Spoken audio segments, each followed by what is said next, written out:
আজকে আপনাদের মাঝে আবারও কাজাখস্তানের একটি ভিডিও নিয়ে আসলাম। আজকে আপনাদেরকে একটি সুখবর দিব। সুখবর হচ্ছে কাজাখস্তানের স্টুডেন্ট ভিসা আবারও চালু হয়েছে দীর্ঘ 3 বছর পর। তো কী কারণে এর আগে বন্ধ হয়েছিল, এখন আবার চালু হয়েছে, আসার নিয়ম কারণ কি, এসে কীভাবে থাকবেন, টিউশন ফি কত, বয়স সীমা কত পর্যন্ত, এগুলো জানতে চাইলে পুরো ভিডিওটা শেষ পর্যন্ত দেখবেন আর শেয়ার করবেন। অবশ্যই বেশি বেশি শেয়ার করে অন্যদেরকে দেখার সুযোগ করে দিবেন।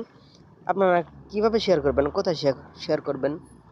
শেয়ার করবেন একে অন্যজনের কাছে শেয়ার করবেন, ইমোতে, হোয়াটসঅ্যাপে, ফেসবুকে, এভাবে শেয়ার করতে হয়।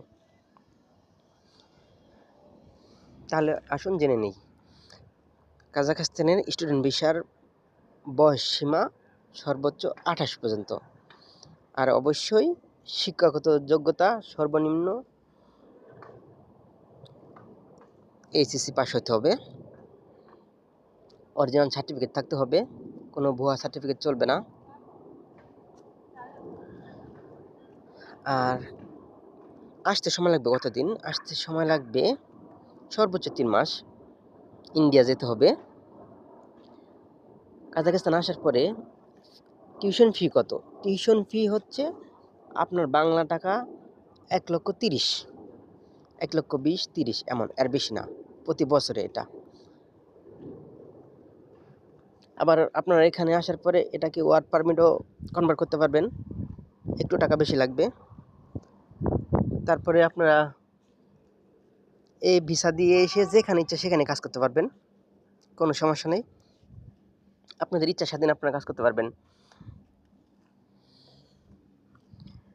আর এই স্টুডেন্ট ভিসাতে এসেও আপনারা যদি চান যে এদেশে রেসিডেন্ট কার্ড নেবেন, তাও পারবেন। এগুলো একটু লম্বা প্রসেস, অন্য ভিডিওতে বলবো। এই স্টুডেন্ট ভিসাতে আসলেও আপনারা বিভিন্ন ধরনের সুযোগ সুবিধা কাজাখস্তানে নিতে পারবেন। তো আমার এই ছোট্ট ভিডিওতে এতগুলো বলা যাবে না। যারা স্টুডেন্ট ভিসাতে আসতে আগ্রহী তারা আমার সাথে যোগাযোগ করুন, ইনশাল্লাহ আপনাদেরকে নিয়ে আসতে পারবো, আপনারা আসতে পারবেন। আর অবশ্যই আবারও বলতেছি, যাদের বয়স 18 থেকে 28 পর্যন্ত এর মধ্যে আছে তারাই যোগাযোগ করবেন।